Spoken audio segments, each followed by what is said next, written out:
슬프다는 느낌은 무엇이고 어디서부터 시작되는 것인가?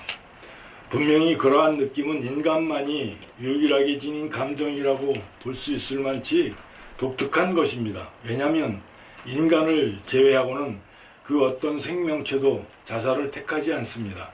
슬프다는 감정을 극도로 주체하기 어려운 상황에서 나타나는 것이 자살이기 때문입니다.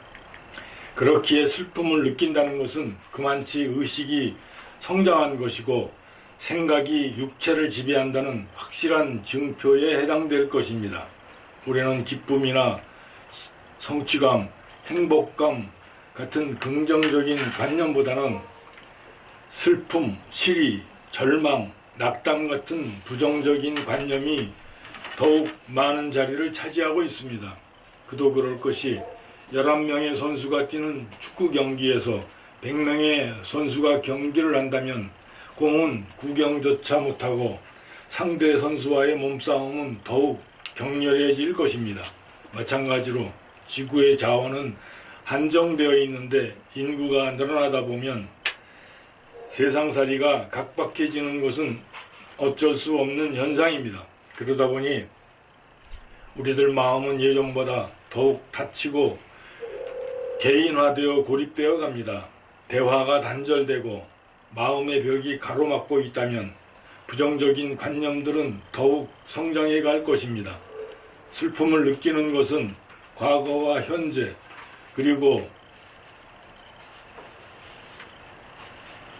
미래에 대한 개념이 존재할 때 나타납니다.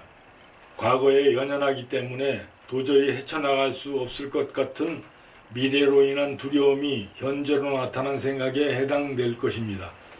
따라서 슬픔을 느낀다는 것은 즐거움이나 기쁨, 환희의 충만 같은 쾌락감도 경험할 수 있다는 의미입니다.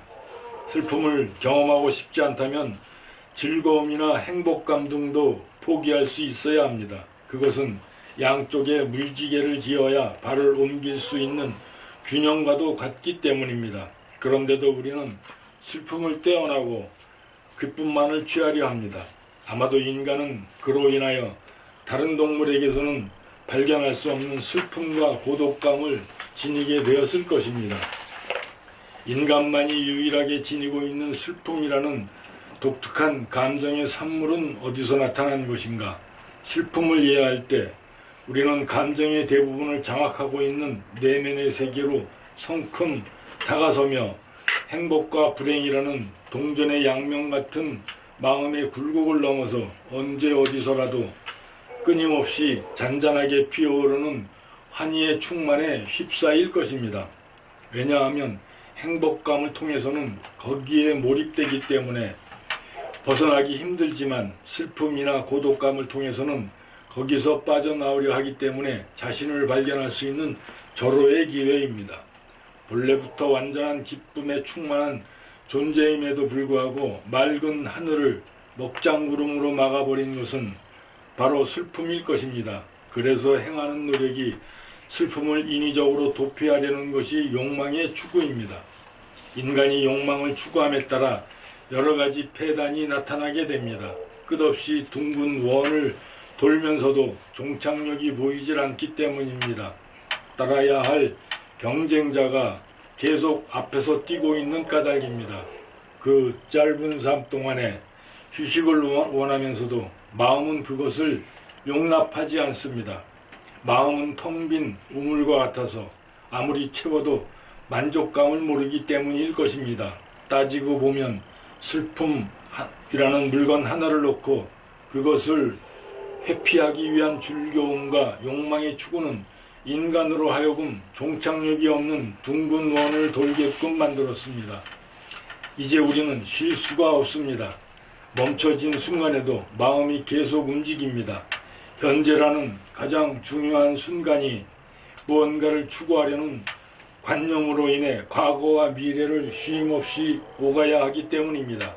과거와 미래로 마음이 오르락내리락 하면서 집착도 나타났습니다. 무언가에 집착하면서부터 마음은 무거운 등짐을 지고 산을 오르는 중압감에 늘려 허덕이기 시작합니다. 타인을 짓밟아야 내가 살아남는다는 경쟁 심리로 인하여 자신이 죄를 짓는다는 생각도 쌓이기 시작합니다. 마음은 죄악으로 물들어가며 눈덩이처럼 커져버린 죄의식은 인간을 궁지로 몰아넣기에 충분하며 마음 놓고 웃을 수도 없습니다. 이 모든 것의 주범을 살펴보아야 합니다. 원인을 알았을 때 비로소 해결책이 나타날 것입니다. 빗방울이 어디로 스며드는지를 알아야 새는 지붕을 막을 수 있습니다. 섣불리 모든 문제를 해결하려 들지 말고 산에서 길을 잃은 사람이 자신이 걸어온 길과 주변을 꼼꼼하게 살피면서 산을 벗어나는 것처럼 혹시 타인을 바라보며 기준 잡힌 시선으로 자신의 삶에 평가를 내리고 있는지는 아닌지를 살펴야 합니다. 멀쩡하게 잘 살던 사람이 이사온 이웃집의 행복한 모습을 바라본다면 이제 그는 불행한 것입니다. 볼펜을 하나 들고 이것이 긴지 짧은지를 묻는다면 다른 볼펜을 떠올려야 답할 수 있습니다. 마찬가지로 초점을 자신에게 맞춘다면 자신은 행복하지도 않고 불행하지도 않으며 단순히 존재할 뿐입니다. 즉 타인과의 비교로 인해 행복과 불행이 나타난다는 것입니다. 우리가 행복하기를 바란다는 것은 타인을 앞지를 수 있는 재물과 권력만을 의미한다면 그것은 우리 모두가 시작도 없고 끝도 없는 둥근 원을 달리고 있음을 발견하지 못한 것입니다. 언제나 나보다 앞선 사람은 끝없이 나타날 것이고 우리는 높은 산을 오르고 나면 또 나타나는 높은 산은 쉴 새 없이 우리 눈앞에 펼쳐질 것입니다. 타인에게 기준 잡힌 행복감을 이제는 남김없이 내려놓아야 합니다. 그것이 불행을 완전히 벗어난 평안을 회복하는 길이며 오직 본인만이 그것을 할 수 있습니다. 우리가 새싹에서 나뭇잎으로 낙엽으로 변하듯 쉼없이 늙어가기에 삶에 대하여 특별한 의미를 달고자 합니다. 그렇게 단순히 그대로 이렇게 살다 가지 못하는 것은 아닌가 합니다. 그래도 굳이 한 가지 닦아야 할 것이 있다면 그냥 그대로 이렇게 살다 가지 못하도록 하는 환법의 마음은 떨쳐내야 합니다. 그래야 갈증에 목마른 사람들에게 물 한 잔 권할 수 있을 것입니다. 마음을 닦는다는 말은 참마음을 가리키는 손가락을 치우는 것과 같습니다. 마음을 텅 비우면 세상 일은 인연을 따라 흐르는 구름처럼 왔다가 가고 갔다간 다시 오기를 반복합니다. 선택이 떨어진 마음은 삶의 인도를 받는다고 말할 수 있습니다. 그런데도 마음은 그것을 허락하지 않습니다. 마음은 오랫동안 내 맘에 들고 안 들고 하는 습성으로 물들어 있기에 잠시라도 좋고 싫은 분별을 떠나서는 존재하지 못하는 까닭입니다. 결국 마음을 비우기는 해야겠지만 비운다고 비워지는 물건도 아니기에 내 마음을 정복하고 다스리는 일이 그토록 쉽지 않은 일이기도 합니다. 마음을 다스리는 것이 힘든 것은 마음이 고정적인 실체를 지니지 않은 탓일 것입니다. 운동선수가 근육을 단련시키듯 몇 개월만 열심히 운동하면 근육이 생기고 틀 잡히는 것을 느끼기 때문에 몸을 단련시키고자 하는 것은 의지만 강하다면 이룰 수 있습니다. 그런데 마음은 그렇지 못합니다. 고정적인 실체가 없기 때문에 마음을 단련시키는 것은 마치 허공을 주물러 무언가를 만들려는 것과 같습니다. 마음의 속성을 이해하지 못하면 아무리 마음을 주물러 완성시키려 해도 그것을 이루지 못하기에 망상만 들끓게 됩니다. 마음을 비운다는 것도 이미 허공처럼 비워진 물건임에도 무언가 가득 찼다고 생각하는 것이 잘못된 일인지도 모릅니다. 컵이 이미 비워져 있는데 그것을 자꾸만 비워야겠다고 생각한다면 그 컵은 끝내 비워지지 않을 것입니다. 컵이 잘못된 것이 아니라 비워져 있음을 알지 못하기에 비우려는 생각이 잘못된 것입니다. 컵의 본성이란 비어있음입니다. 만일 컵에 주스가 들었다고 그것을 주스컵이라고 못 박아 부를 수는 없습니다. 주스는 언젠가는 비워지고 다른 것으로 계속해서 채워질 것이기 때문입니다. 그러나 컵은 언제나 그대로입니다. 참마음도 마치 컵과 같습니다. 참마음에 들어있는 내용물은 언제나 변하고 소멸되며 다른 것들로 계속 바뀌어 갑니다. 참마음에 들어있는 내용물을 우리는 마음이라고 알고 있으므로 마음을 참마음 또는 참성품, 마음 바탕으로 구별하여 부를 수밖에 없습니다. 우리가 알고 있는 기쁨과 슬픔이란 단지 언어로 이루어진 상대적 산물입니다. 예전에는 하루 한 끼, 하루에 밥 3끼 먹는 것만으로도 행복하던 시절이 있었지만 지금에는 그것만으로는 행복을 느끼지 못합니다. 먼 길을 땀 흘려 걸었지만 지금은 자동차가 힘 안 들이고 목적지에 데려다 줍니다. 그런 만큼 치러야 할 대가도 늘어나기 마련입니다. 가령 내 몸의 일부처럼 사랑하던 사람이 자신의 곁을 영원히 떠난다면 몸 전체가 그것에 대해서 반응합니다. 절망과 상실로 인한 좌절감에 빠지게 됩니다. 마치 몸 전체가 깊은 구렁텅이로 빠져드는 것과 같은 상실감에 쌓일 것입니다. 아무리 다른 곳에 관심을 가지려 해도 솟구쳐 올라오는 상실의 감정을 주체할 수 없습니다. 이것이 슬픔입니다. 마음이 과거를 흘러다니면서 기억을 끄집어내고 다시는 그와 같은 만족감을 맛볼 수 없다는 상상력으로 인해 슬픔에 물들게 됩니다. 그러나 도저히 물러설 것 같지 않던 마음의 아픔도 얼마간의 시간이 흐르면 상처가 아물듯 치유되기 시작합니다. 만약 슬픔의 실체가 있다면 시간과는 상관없이 마음은 항상 슬픔에 물들어 있어야 합니다. 그러나 마음은 기쁨과 슬픔에 물들지 않는 물건이기에 아무리 힘든 고통일지라도 인간은 어떤 환경이라도 적응할 수 있고 극복할 수 있습니다. 만약 떨쳐내야 할 슬픔이라면 마음이 허망한 속성을 지녔음을 이해하면서 마음이 과거나 미래로 넘나들지 못하도록 한다면 빠른 시간 내에 회복될 수 있습니다. 그와 같은 마음의 속성을 이해한다면 우리는 세상에 물들지 않으며 세상이 스쳐가고 있음을 발견하게 됩니다. 상남한상이란 속이 텅 빈 피리와도 같습니다. 견디기 힘든 슬픈 마음일지라도 시간이 흐르면 어느 결에 다시 제자리를 찾습니다. 모든 것은 변하고 멸하는 과정 속에 있으므로 실체가 없는 때문입니다. 이 말은 결국 마음이란 어디에도 물들지 않음을 의미할 것입니다.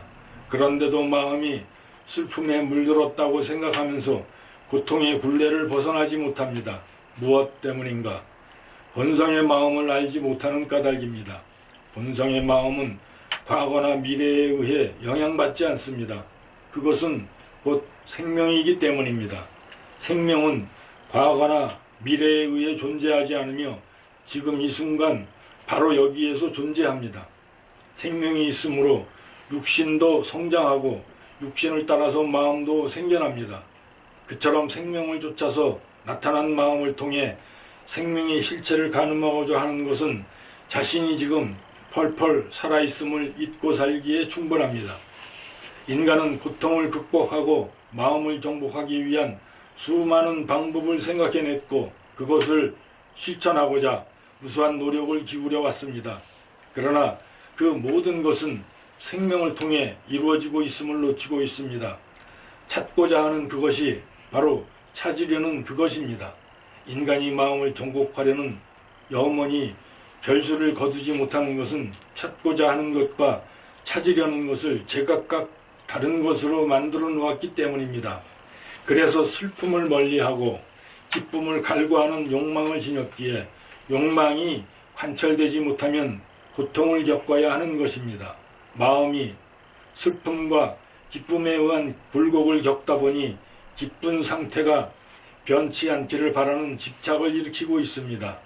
희노애락에 붙들고 살다 보니 생명은 변해감이 없음을 놓친 것입니다.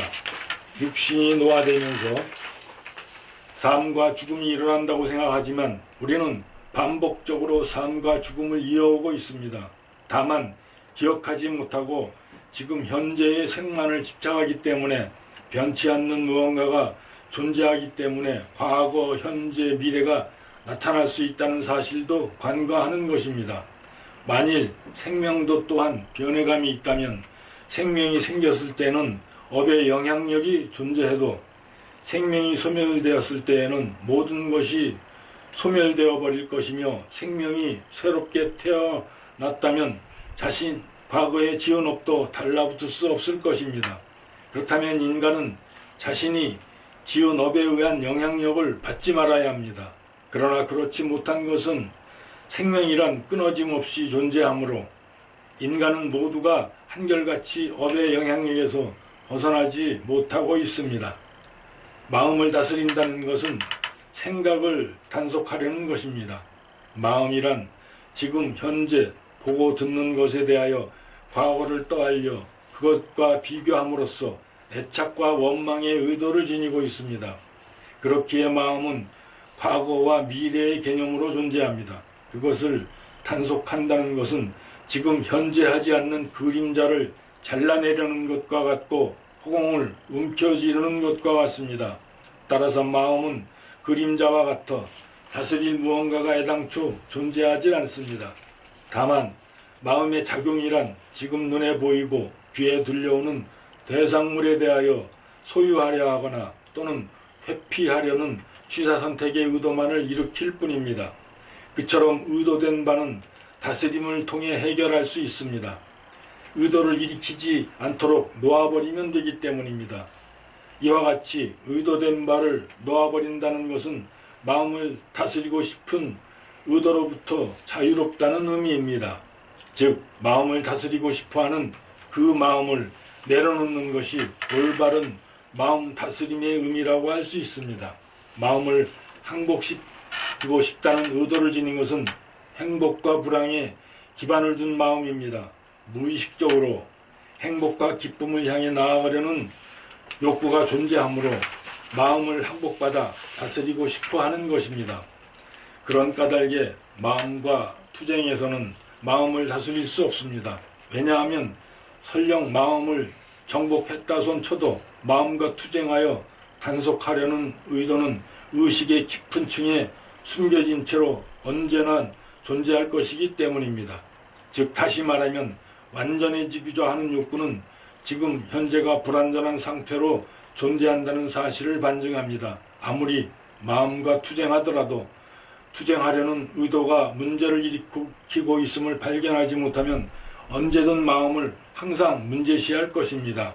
쫓는 마음과 쫓기는 마음이 항상 엎치락뒤치락 하기 때문입니다. 양손에 지우개와 분필을 들고 있다면 무엇이든 써내려가고 또 지우려 할 것입니다. 깊이 숨겨진 채로 마음을 단속하려는 의도에 대하여 주의를 기울이지 못하는 것은 어리석음일 것입니다. 왜냐하면 그것은 생명을 다스리고 싶다는 것입니다. 그러나 생명은 어떤 방법으로도 다스릴 수 없습니다. 다스리려는 그것도 생명이라는 것을 놓쳤기 때문입니다. 우리가 무명의 늪에서 벗어나지 못하는 것은 생명을 손에 쥐고 생명을 항복받고 무찔러 없애려 하기 때문입니다. 원치 않는 마음도 생명으로 빚어낸 것이고 무찔러 없애려는 의도도 생명으로 만들어내는 것입니다. 이처럼 서로 다를 바 없는 생명을 갖고 서로 쫓고 쫓기는 관계를 이루었다면 마음은 갈등에 쌓일 수밖에 없습니다. 아무리 한쪽만을 원해 자석을 잘라내도 여전히 양극단은 존재하기에 쫓고 쫓기는 관계가 둘 아님을 아는 것이 번뇌가 소멸된 마음의 평안을 이루는 길입니다. 마음과 싸워 항복받으려는 것은 생명을 정복하려는 것과 같습니다. 그러나 이겨내려는 마음이 눈앞을 가리면 가장 큰 문제는 정복하려는 그것도 곧 생명으로 행해짐을 지나치게 됩니다. 자신의 생명은 이것과 저것으로 분리될 수 없는데도 둘로 나누려는 어리석음을 알아차리지 못합니다. 그렇기에 마음 역시도 생명에서 비롯되어 나타난 그림자와 같아서 이것과 저것으로 나누어질 수 없습니다. 아무리 슬픈 일을 겪어도 시간이 지나면 마음은 회복되기 마련입니다. 그런데도 스스로가 자신의 과거를 맴돌기 때문에 오래도록 슬픔의 기억을 벗어나지 못하는 것입니다. 그처럼 마음이 슬픔에 물들게 된 것은 마음이 물들 만한 실체를 지녔기 때문이 아니라 언어적 관념으로 들어찼기 때문입니다. 언어를 통해 과거와 미래로 마음이 향함으로 과거를 떠올려 미래를 짐작함으로 슬픔이나 기쁨에 젖어들게 되는 것입니다. 마음이 물들다는 착각에 빠졌기에 그처럼 행복을 열망하고 불행을 외면하려는 것입니다. 결국 인간이 희로애락에 붙들려 사는 나약한 존재로 전락한 것은 언어 관념에 의해 희롱당하기 때문일 것입니다. 생명은 어떠한 언어로도 설명되어질 수 없습니다. 그것은 오직 지금 이 순간을 통해 끝없이 우리와 함께하기 때문입니다. 그런데도 우리가 보고 듣고 맛보는 것을 좋고 나쁨으로 편갈라 놓으려는 것은 생명을 두 가지 영역으로 분리하는 것입니다. 이처럼 생명을 나누려는 시도는 나누어질 수 없는 것을 나누려는 것처럼 불가능한 일입니다. 그러한 원인은 생명의 그림자인 마음을 실체로서 착각한 때문입니다. 실체가 있으므로 물들일 수 있고 주물러 완성시킬 수도 있다고 생각한 것입니다. 이와 같이 마음을 잘못 받아들임으로써 분리된 마음들이 좋고 나쁨을 따라 서로 요동치고 있습니다. 마조대사와 말씀과 같이 마음이란 생겨도 생긴 바가 없다는 말씀을 되새겨 보아야 합니다. 마찬가지로 마음을 평안케 하는 추구 역시도 마음의 실체가 없음을 먼저 발견해야 합니다. 무언가 있어야 흔들 수 있지만 아무것도 없는데 혼란과 갈등을 겪는다면 그것은 본인이 스스로 일으킨 환상에 시달리는 것입니다. 즉 마음이 실제한다는 환상으로 하여금 우리가 고통의 늪으로 빠진 것입니다. 또한 고통의 늪에서 벗어나려고 애를 쓴다면 환상의 늪에 빠진 것을 알지 못한다는 것입니다. 북쪽을 남쪽으로 알고 가는 사람이 본인이 스스로 일으킨 미혹에 빠져나오지 않으면 고통에서 벗어날 기약은 없습니다. 그래서 마음이란 생겨도 생겨난 바가 없음을 아는 실체 없음을 보는 안목이 생겨야 합니다. 마음은 우리의 시선을 미래의 어딘가로 향하게 합니다. 과거 기억을 떠올리는 순간 그 즉시 미래의 옷으로 갈아입습니다. 과거를 통해 미래를 상상하는 것이 마음의 기능입니다. 그렇기에 마음은 지금 현재에는 뿌리를 내리지 못합니다. 정신적인 고통을 겪고 있다면 그것은 5분 후나 다가올 미래에 기인한 것이지 지금 이 순간을 살피면 육신은 가장 편한 자세를 취하고 있음을 알게 됩니다. 정신적인 고통으로 힘들어하는 사람은 마음이 과거나 미래로 끊임없이 움직이기 때문입니다. 따라서 우리가 지금 이 순간에 초점을 맞추면 마음이 과거와 미래를 넘나들지 못하기에 마음의 휘달림을 당하지 않게 됩니다. 어차피 내일 일은 내일 일이 알아서 해결하도록 한다면 조바심이 사라진 마음의 평안을 누릴 수 있습니다. 마음은 과거와 미래로 향하라는 움직임을 지녔기 때문에 행복과 기쁨을 추구하려는 것입니다. 따라서 마음이 무언가를 추구하려는 목표를 지닌다면 그것은 이미 생명과 어긋난 길로 들어선 것입니다.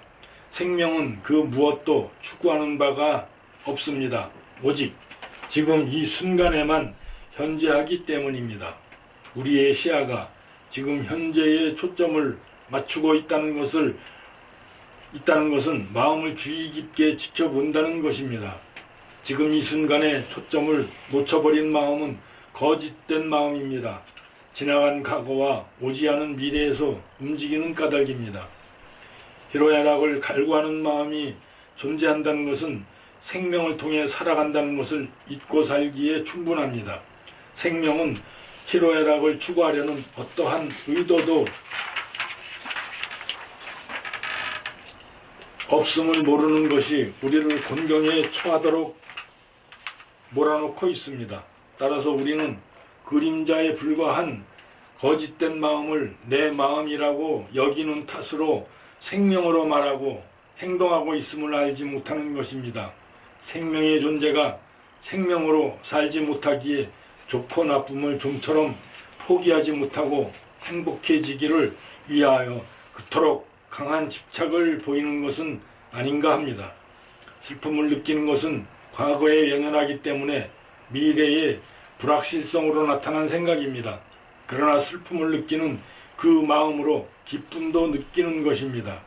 그렇기에 슬픔을 멀리하고 싶다는 것은 즐거움이나 행복감 등에서도 포기할 수 있어야 합니다.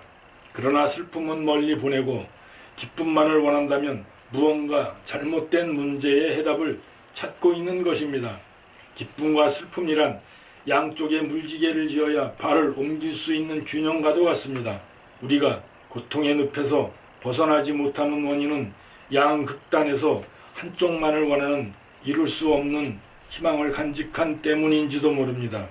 행복과 불행이 동전의 양면처럼 존재함에도 오직 반쪽만을 원하는 탓으로 조화를 이루지 못하는 삶으로 전락한 것입니다. 사람은 누구나 할 것 없이 외롭고 고독한 존재입니다. 그러한 사실을 잊기 위하여 삶을 통해 위로받으려는 마음은 주변을 많은 것들로 치장하고 싶어합니다. 그러나 그럴수록 마음은 더 깊은 공허함에 빠질 수밖에 없습니다. 우리가 자신을 알고자 한다면 고독감의 문제부터 살펴야 합니다. 우리는 의지할 누군가가 늘 옆에 있기를 바라지만 그럼으로써 자신과의 내면은 수박 겉핥기에 지나지 않습니다. 의지할 사람이 떠나고 나면 누군가를 찾아 헤맬 것입니다. 그러나 홀로 남겨진 시간에 우리는 많은 것을 돌아볼 수 있습니다. 내면이 보다 성숙해지려면 인간은 정말로 고독한 것인가 하는 문제를 파헤쳐 보아야 합니다. 무인도에서 자신만이 홀로 존재했다면 외롭거나 쓸쓸한 생각을 일으키지 못할 것입니다. 그런 생각이 드는 것은 사람들과 함께 지낸 경험이 있기 때문에 외롭다는 느낌이 생겨납니다. 그러나 전적으로 홀로 존재했다면 외로움이 무엇을 뜻하는지 모를 것입니다. 태어나면서부터 불구인 사람은 그것에 대해 전혀 불편을 느끼지 못합니다. 불편을 느끼게 할 만한 기억이 없기 때문입니다. 이런 이유로 하여 불편을 겪는 마음이라는 것은 과거의 경험으로 비추어야 비로소 등장하는 허상일 뿐입니다. 우리는 얼마나 오랫동안 불편한 마음을 벗어 던지기 위해 허상에 묻혀 살아왔는지, 얼마나 좋고 나쁜 것에 집착하며 지내왔는지를 되새겨 보아야 합니다. 좋고 나쁜 것을 구별하려는 이면에는 고독할 수밖에 없는 존재의 나약한 면을 감추고 싶어하는 허영이 숨겨져 있습니다. 이렇게든 저렇게든 변화하고 싶어 흔들리는 마음을 주인으로 알고 살았기에 목마름의 노예처럼 변한 것입니다. 나라는 벽이 허물어질 때 참으로 긴 시간을 어둠 속에서 헤매이며 걱정과 근심의 삶을 살았는지 알 수 있습니다. 우리는 시간이 지나면 새로운 나뭇잎이 피어날 수 있도록 자리를 내주는 나뭇잎처럼 한쪽으로 비껴서야 합니다. 그토록 짧은 시간 동안 우리가 진정 하고자 하는 것이 무엇인지를 알아야 하며 무의식적으로 방향 잡힌 나라는 목적을 이해할 수 있어야 합니다. 그러기 위해서는 무엇보다 내가 없다는 사실에 초점을 맞추고 살펴야 합니다. 만일 내가 본래 없다면 나를 알고자 하는 것도 내가 지닌 목적을 이해하는 것도 별 가치가 없을 것입니다. 나란 존재가 본래 없음을 염두에 두고 자신을 살피는 것은 모든 것이 허무하고 무상함으로 세상 것들을 부정하기 위해서가 아닙니다. 만약 그렇다면 인간은 도무지 해야 할 일과 하지 말아야 할 일에 대하여 의지를 지닐 필요가 없습니다. 나를 이루는 육신과 마음이 허망한 그림자일 뿐이라는 사실을 받아들이는 것은 아상을 부수기 위함입니다. 굳이 아상을 지니지 않더라도 세상을 살아가는데 아무런 장애가 없습니다. 오히려 아상이 높아질수록 세상과 나 사이에 벽이 만들어집니다. 그처럼 보이지 않는 벽이 존재하기에 누가 묵지 않았음에도 본인 스스로가 자신을 얽어매고 있는 것입니다. 자신이 구속된 존재라고 생각한다면 그것은 개가 거울 앞에서 자신을 향해 덤벼드는 개를 보고 지저댐과 같습니다. 이와 같은 삶의 갈등을 나 없음의 비밀을 풀어서 스스로 종식시키지 못한다면 언제까지든 자신을 향해 세상은 지저댈 것입니다. 붓다 이후로 깨달은 선지식들의 법맥이 끊어짐없이 하늘의 기둥을 세우며 버티고 있습니다. 중국으로 건너온 달마대사는 28대 조사이며 해능대사가 33대 조사입니다. 해능대사 이후로는 38명의 선사가 있었고 마지막은 한국의 경허선사가 법맥을 이었습니다. 그러므로 총 71명의 선지식들이 붓다의 법맥을 2500년 동안 끊어짐없이 지금까지도 이어지고 있는 것입니다. 그토록 화려하던 중국의 불교는 관광명소로 명맥만 유지할 뿐 쇠퇴해버렸습니다.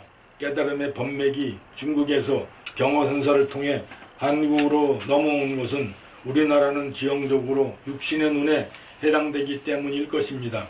육신에서 가장 소중한 것이 눈입니다.